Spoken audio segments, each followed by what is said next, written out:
Hey guys, wagwan, welcome back to Jammin' Cuisine. It's your girl Shanice. If you're new here, don't forget to hit that subscribe button before you go. Come join the Jammin' family.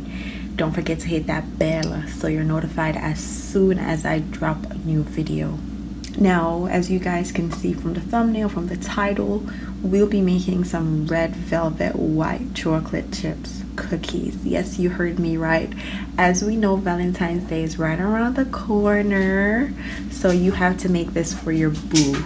Before we jump into the recipe, I just want to let you guys know that you're now able to shop the entire ingredients for each of my recipes from my website. So if you go to jammincuisine.info and you go to any one of my recipes, once you're on that recipe page, you'll see that button that says Get Ingredients with Instacart. And you can go ahead and shop the entire ingredients for whichever recipe. This red velvet cookie recipe is included as well.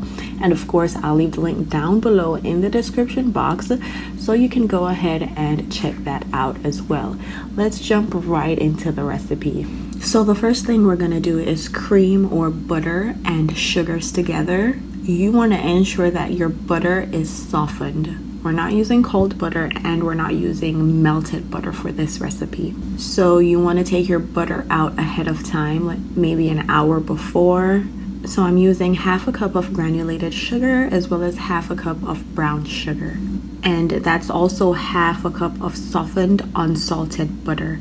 I also added 2 teaspoons of vanilla extract, and we're gonna go ahead and beat that together until well combined.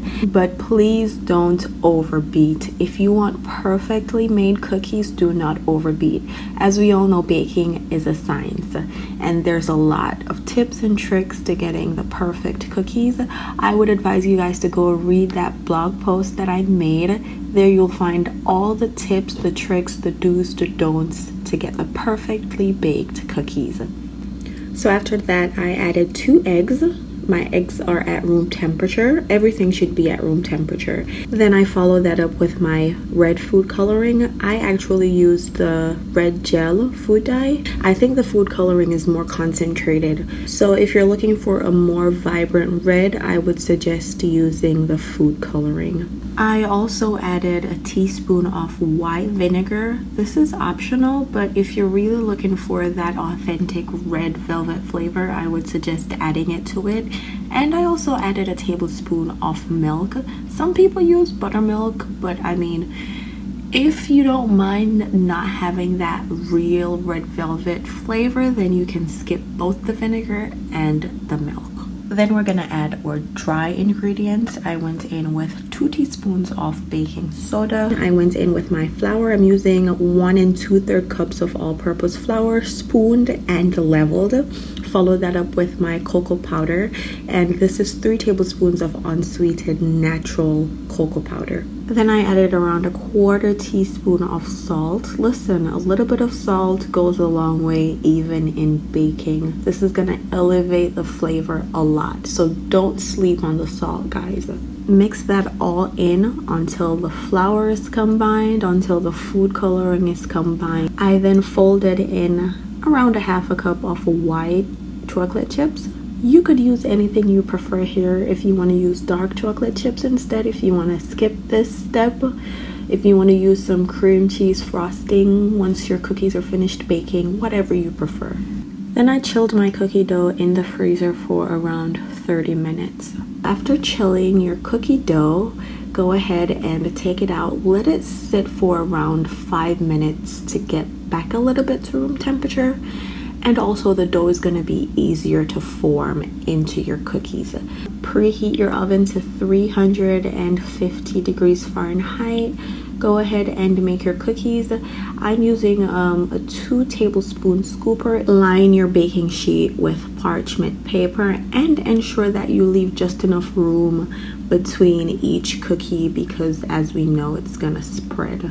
I baked these for around 15 minutes.